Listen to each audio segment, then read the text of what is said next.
Magandang araw sa ating lahat. Ngayon, ipepresenta natin ang tidal energy. Kami ay mula sa seksyong BSEE 3A. Ako nga pala si Lawrence de Guzman. Kasama ang aking mga kagrupo na si John Fritz Gerard Cornico, Chris Jordan Gabriel, John Jexter Natividad, Gio Di Mapawi, John Paul Gabanit, at Rosemin San Jose.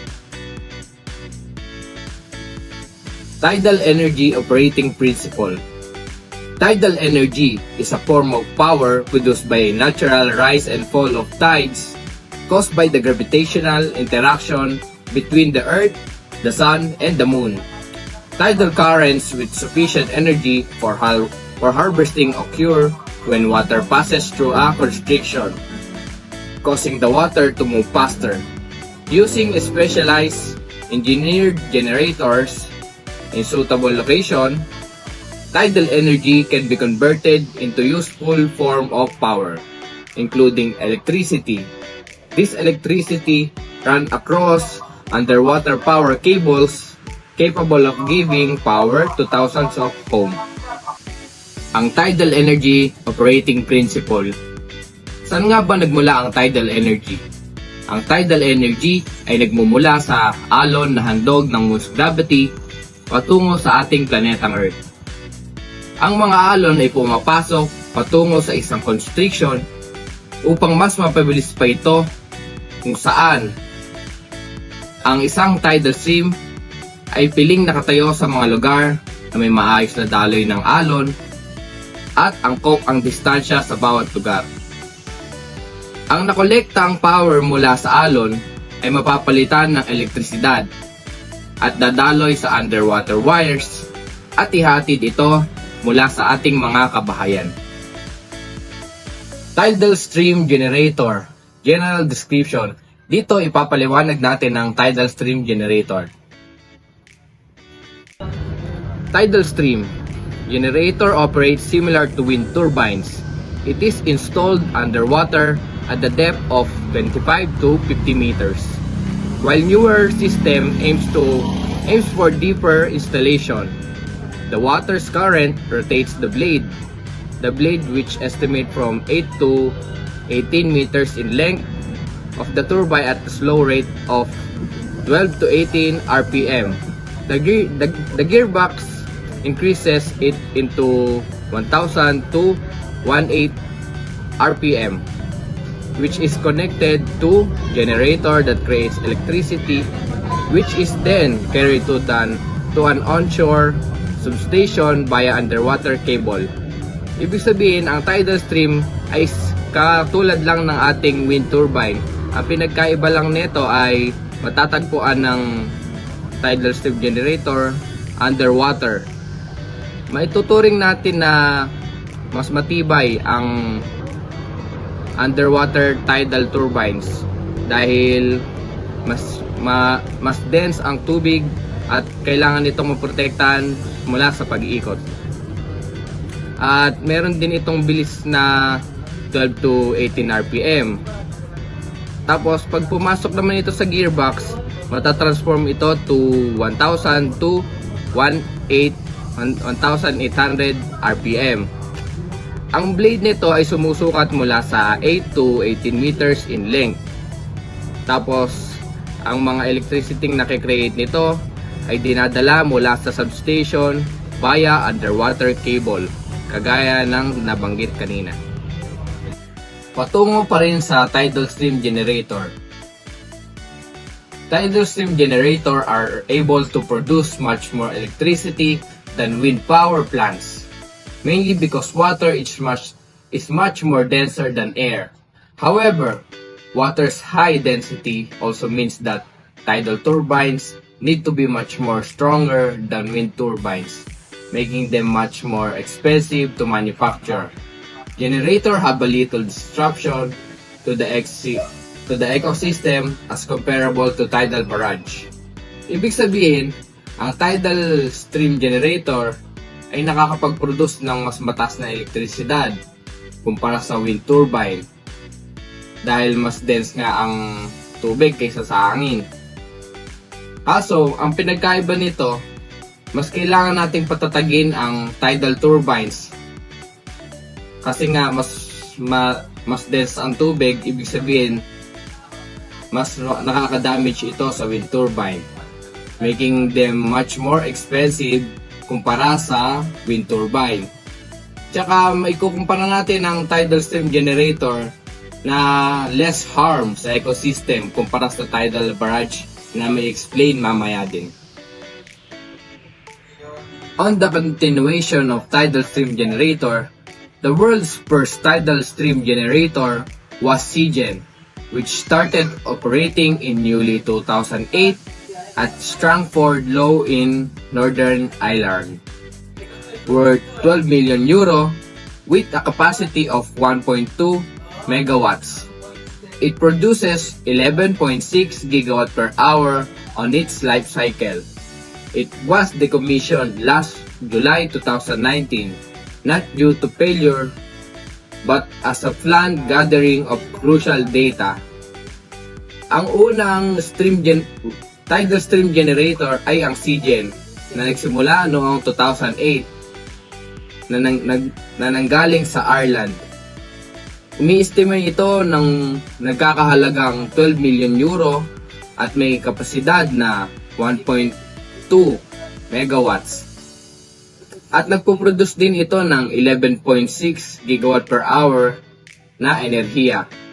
Kaso ito'y napahinto dahil hindi sa kapalpakan nito, kundi dahil sa kulang na data ang naipon mula sa pag-ooperate nito.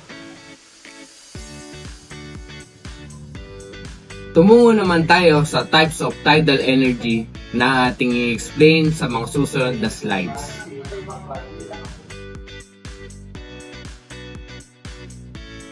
Types of tidal energy. Una, tidal stream generator na ating in-explain kanina. Susunod, ang tidal barrage na ating ma-explain sa mga susunod na slides, tidal lagoon, at dynamic tidal power or DTP. Mahalagang note, mula sa ibang types ng tidal energy, ang ating ma-explain lang ay ang tidal stream generator at ang tidal barrage. Ito ang mas focus natin, subalit ito ang pinaka-common sa lahat ng nabanggit na tidal energy sources. Patungo naman sa tidal stream generator, general description. Tidal stream generators primarily use horizontal axis turbine, HATs with 2 to 3 propeller-like blades. It is also implies the use of vertical axis turbine, VATs, often resembling egg beaters, Darris or Savarius types. But other design includes oscillating hydrofoils, cross-flow turbines, Venturi ducted devices, and tidal kite. Also designed to capture kinetic energy from tidal currents. Blade design focuses on hydrodynamics, optimizing lift, reducing drag, and withstanding extreme loads, often using specialized airfoil shapes. Blade designs include the following factors. Hydrodynamics. Blades are shaped like airfoils, hydrofoils, to maximize the lift and minimize the drag. Just like airplane wings, but optimized for water density. Structural strength. Must withstand immense forces from dense water, required robust composite materials, and structural design to prevent failure. Cavitation control. Designs to aim to reduce pressure differences that cause cavitation, formation of vapor bubbles, which damages the blades because they enable smarter decision making by analyzing large and complicated data sets. Machine learning methods enable to artificially intelligence to predict the equipment faults, optimize production schedules, and increase resource estimations. Mula sa tidal stream generator, gumagamit tayo ng 6 na generator. Gaya nga lang nabanggit, ang horizontal axis turbine, ang vertical axis turbine, pangatlo naman ang oscillating hydrofoils, pang-apat ang cross-flow turbines, pang-lima ang Venturi ducted devices, at pang-anim ang tidal kite. Lahat ito ay nagagamit upang kumolekta ng elektrisidad or power. Bawat isa sa mga to ay may iba-ibang hugis upang mas angkop ang pagsakop ng kinetic energy upang ma-transform into electricity. Mula sa turbine types in tidal stream generator, makikita natin ng litrato ng aking nabanggit na iba't ibang ginagamit na tidal stream generator turbines. Gaya nga nito ang horizontal axis turbine, ang vertical axis turbine, ang oscillating hydrofoils turbine, ang cross-flow turbine, Venturi ducted device at tidal kite. Mula sa imahe ng tidal stream generator, makikita nyo sa litrato na pumapasok ang alon patungo sa turbine na matatawag itong tidal stream, at ito ay matatagpuan din sa ilalim ng tubig or sea level. Ang bawat tidal stream generator ay may pampabigat or suporta sa kanilang dulo, which is the concrete block, ang tripod at ang sunken. At ito ay lahat ay hinihila ng gravity. Mula sa pagpapaikot ng turbine, mapapansin nyo na pag umikot ng turbine ay ito na ang pinagmumula ng energy kung saan pinapabilis nga ng gearbox ang pagtakbo ng turbine at nagge-generate ito ng mas malaki na electricity na ating magagamit sa bawat bahay. Tumungo naman tayo sa CGen. Makikita natin sa imahe ang itsura ng unang tidal stream generator, which is CGen. Ang proyektong CGen ay isang mahalagang proyekto na nagpapatunay na sa pagiging posible ng tidal energy bilang isang renewable source. Ang proyekto ay nagbibigay ng enerhiya na humigit kumulang 1,500 mga tahanan sa Northern Ireland. Gaya nga ng nabanggit kanina, ito ang pinakaunang na ngayon ay hindi na gumagana dahil nga sa kulang na impormasyong nakalap sa pagpapaandar neto. Ngayon ito ang naging pundasyon ng iba't ibang tidal stream generator na nagagamit natin sa kasalukuyang panahon.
Operational tidal stream generator.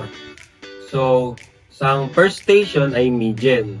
Ito ay merong capacity ng 6 megawatts at ito ay located sa Scotland, United Kingdom.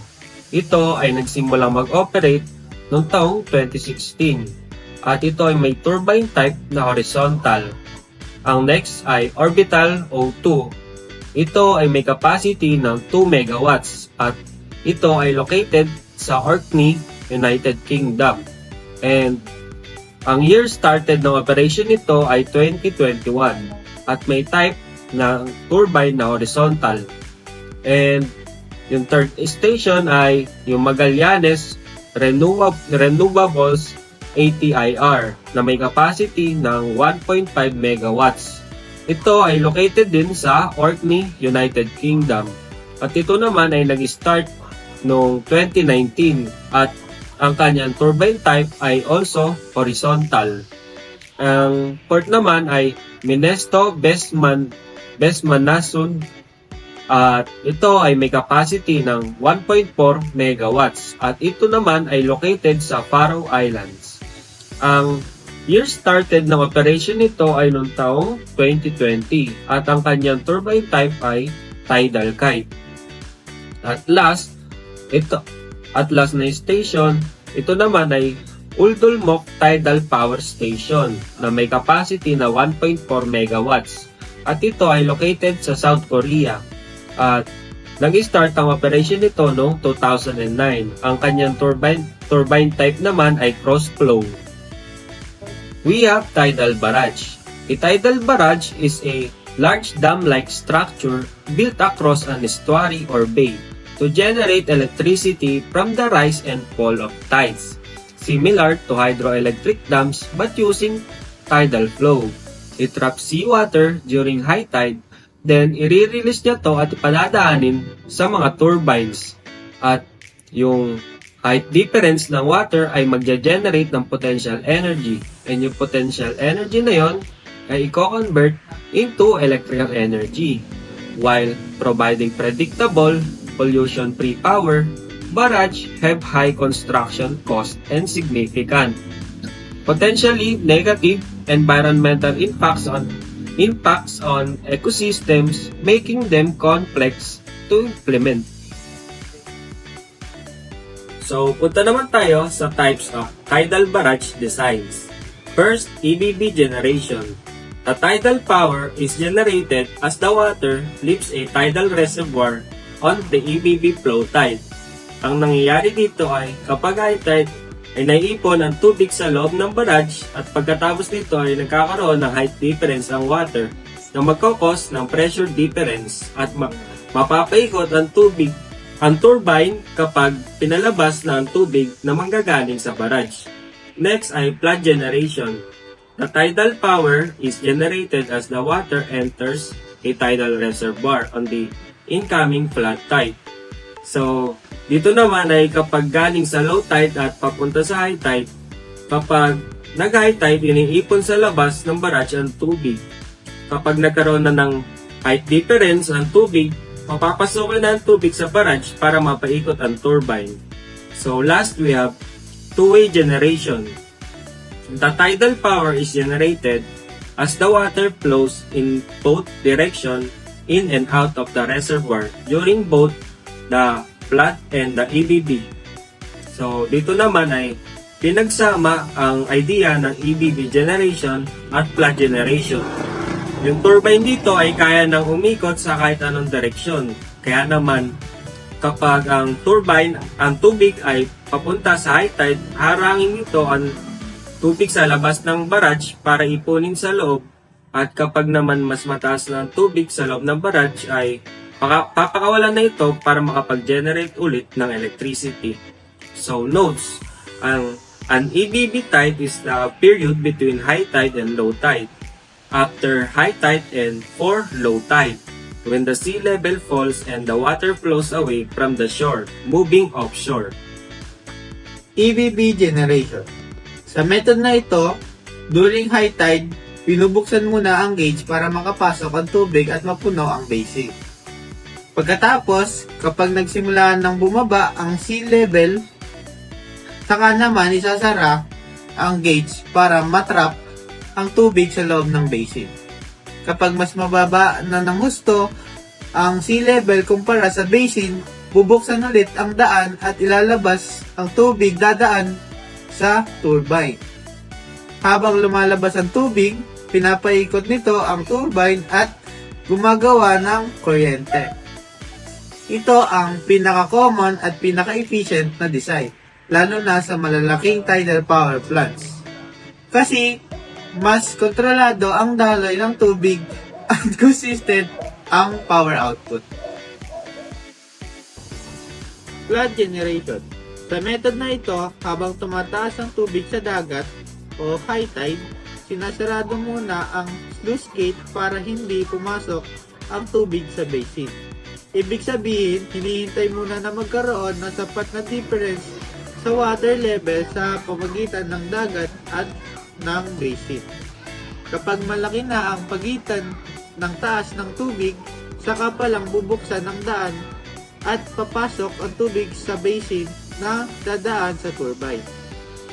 Habang dumadaloy ang tubig sa turbine, umiikot ito at nagpuproduce ng kuryente. Sa madaling sabi, sa pagpasok pa lang ng tubig, kumukuha na ng energy ang system. Two-way generation. Dito naman, mas advanced ang system kasi gumagawa ito ng kuryente sa dalawang pagkakataon. Una, kapag papasok ang tubig or flood at kapag palabas naman ito. Ibig sabihin, kahit rising tide o falling tide, may electricity na pwedeng ma-generate. Ginagawa ito gamit ang bidirection turbines na kayang umikot kahit anong direksyon ng daloy ng tubig. Ang advantage nito, mas mababa ang oras na may power generation, kaya mas tuloy-tuloy ang supply ng kuryente. Pero, ang downside, mas mahal ang system at kadalasan mas mababa ang efficiency per unit of energy kumpara sa one-way generation dahil mas complex ang design at mas maraming losses sa system. So, dumako naman tayo sa list of tidal barrage. So, dito nakasaad dito yung pinakamataas mag-produce ng power or ng kuryente sa buong mundo hanggang sa may pinakamababa. So, meron ditong top 4. So, meron tayo ditong Siwa Lake Tidal Power Station na nagpo-produce ng 254 megawatts. At tinayo ito sa South Korea, nag-start ng 2011 at ang type ng tidal barrage niya ay flood. So, next is Larance Tidal Power Station na mayroong 240 megawatts. Tinayo ito sa France noong 1966 at ang type niya ay two-way.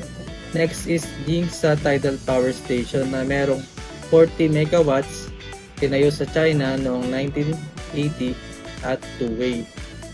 Next is Annapolis Tidal na may 20 megawatts, tinayo sa Canada noong 1984 hanggang 2019 at type niya is ABB. So, dito naman sa Annapolis Tidal, kaya siya nagsara or ganun lang kaikli yung time na nung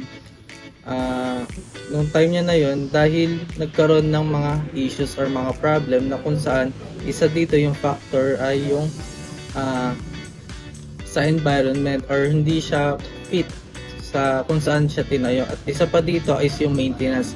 So hindi na-maintain ang pagpapalit ng equipment or paglilinis nito.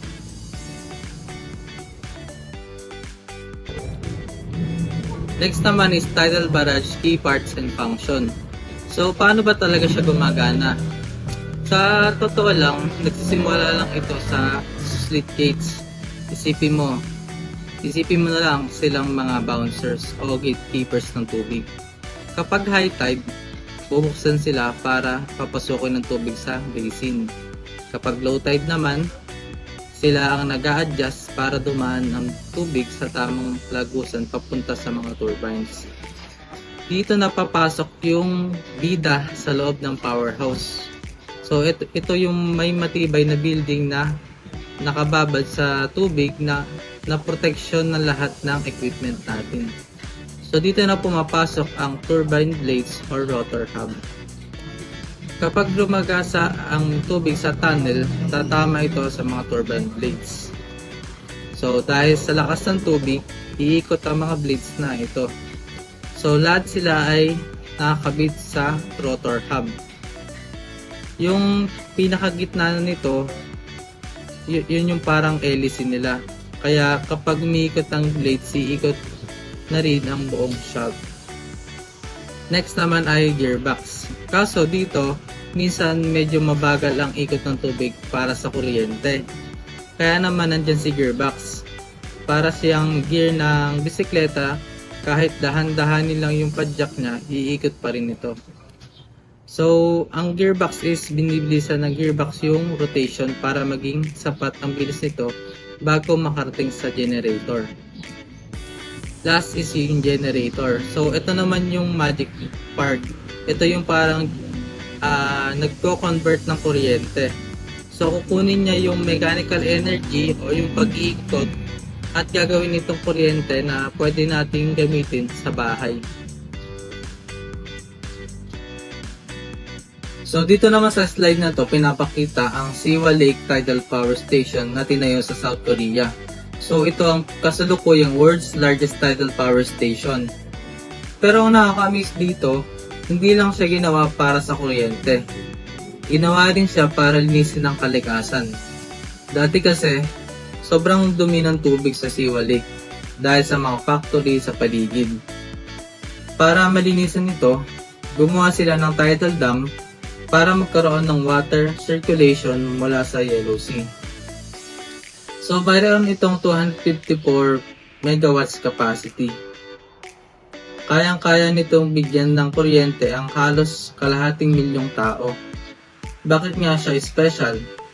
Bukod sa kuryente, nakakatulong ito para bumalik ang mga ibon at isda sa lawa dahil naging malinis na ulit ng tubig. So, titik siya sa 10 submerged turbines na gumagana tuwing papasok ang tubig or yung flood tide.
Dito naman sa picture na to, pinapakita naman dito ang Larance Tidal Power Station na itinayo sa may France. Kung si Siwa ang pinakamalaki, si Larance naman ang pioneer. Siya ang lolo ng lahat ng tidal plants. So binuksan ito noong 1966. Isipin mo, Mahigit 50 years na siyang nagbibigay ng kuryente. Pero hanggang ngayon, working condition pa rin. So, hawak niya ang title na world's largest sa loob ng 45 years bago siya tinalo ng Siwa noong 2011. So, may capacity ito na 240 megawatts. So, ano nga ba ang special sa kanya? Ginamit dito ang tinatawag na valve turbines. Tapos, ang astig pa dito, two-way siya. Kaya, nakakagawa siya ng kuryente kapag papasok ang tubig or yung high tide at kapag lalabas ang tubig or yung low tide. So, sulit na sulit ang agos dito.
Next is tidal lagoon. Ito naman ay isang man-made structure sa dagat na ginagamit ang galaw ng tides para gumawa ng kuryente. Para itong U-shape na pader sa baybayin na kumukulong ng tubig kapag high tide at pinapakawala naman kapag low tide. Mas environmentally friendly ito kaysa sa tidal barrage kasi hindi nito binabara ang buong estuary. Dahil dito, mas kaunti ang disruption sa marine life at tuloy-tuloy pa rin ang daan ng mga barko. Bonus pa, ang tidal lagoons ay nakakatulong sa flooding at coastal erosion. Sa southwest, sa UK, may mga planong tidal lagoon sa Cardiff at Newport para magbigay ng clean energy sa libu-libong bahay gamit ang malakas na tides ng Severn Estuary. So, ito naman ngayon yung advantages ng tidal energy. First is renewable and inexhaustible. Renewable dahil galing ito sa natural na galaw ng dagat. Ang tides ay dulot ng gravity ng buwan at araw. At hanggang nandyan sila, hindi mauubos ang tides. Ibig sabihin, tuloy-tuloy ang source ng energy. Next is predictable and consistent. Isa ito sa pinakamalaking advantage ng tidal energy. Hindi tulad ng solar na nawawala kapag gabi, o wind naman kapag mahina minsan yung hangin. Ang tides ay may tiyak na schedule. Alam na ng mga scientists kung kailan ang tide at low tide. Kaya mas reliable ang kuryente at mas madali itong i-integrate sa power grid. Yung pangatlo naman is yung environmentally friendly. Dahil walang sinusunog na coal, oil, o gas sa mga tidal power plants. Kaya walang carbon emissions, smoke, o toxic waste habang nag-ooperate. Dahil dito, nakakatulong ito sa pagbabawas ng climate change at mas mataas ang ligtas ng kalikasan kumpara sa fossil fuels. Yung pang-apat naman is yung high energy density. Mas mabigat at dense ang tubig kaysa hangin. Dahil dito, kahit mabagal ang galaw ng tubig, malakas pa rin ang energy na kaya nitong i-produce. Mas efficient ang tidal turbines at mas maliit ang kailangan na space kumpara sa mga wind turbines. So, yung last naman is yung long operational life and low maintenance cost. Totoo na mataas ang initial cost ng paggawa ng tidal power plant. Pero once na nabuutan nito, kaya nito mag-operate ng 50 to 100 years. Dahil matibay ang structures at hindi palaging pinapalitan ng parts, mababa ang maintenance cost sa long term. So next is limited locations. Suitable sites for tidal power generation are scarce and localized to coastal regions with a specific set of criteria, such as a tidal range of at least 5 meters and appropriate geography. So yung mga sites kasi para sa tidal power generation is inefficient or limitado lang sa localized coastal regions na mayroong specific set criteria tulad ng at least 5 meters in appropriate geography. Sa mga halimbawa nito is mga narrow channel or bay. Next is environmental impact. Tidal energy system, particularly large barrages, can significantly alter the flow of water and change estuarine ecosystem, disrupting marine habitats and fish mitigation patterns. Turbines can also pose a physical threat to marine life. So yung mga energy system natin, yung tidal energy system is, lalo na yung mga malalaking barrages, is nakakahadlang siya sa flow ng water and nakaka-disrupt sa mga marine habitats na siyang nagkokos ng pagkasira nito. So kaya napabilang ang environmental impact sa tidal energy disadvantage. Pang-apat ay ang intermittent generation. So while predictable electricity generation is not continuous, it is limited to the periods of rising and falling tides, which only occur for a short time twice a day. So yung tides natin, kahit predictable siya, yung electricity generation niya or yung pag-generate niya ng electricity is hindi pa rin tuloy-tuloy. So limitado siya since alam na natin na yung rising and falling ng tides is nangyayari lamang siya twice a day. Lastly is distance from demand. Ideal location for tidal energy generation are open far from urban centers where the electricity is needed, leading to additional costs and difficulties with transmission infrastructure. So yung mga location na ideal sa tidal energy generation is kalimitan ay malayo sa mga urban areas na kung saan mas kailangan yung electricity, na siyang nagiging sanhi or resulta ng pagkakaroon ng additional cost pagdating sa transmission infrastructure. In conclusion, mahalaga ang tidal energy dahil ito ay isang malinis, renewable at maaasahang pinapupunan ng kuryente na nakakatulong sa pagbawas ng polusyon, pag-iwas sa pagkaubos ng fossil fuels at pagbibigay ng kaangkop na enerhiya para sa bansang napapaligiran ng dagat tulad ng Pilipinas. Habang sinusuportahan din ito ang pangmatagalang kaunlaran, katatagan ng supply ng kuryente at pangangalaga sa kalikasan para sa susunod na henerasyon.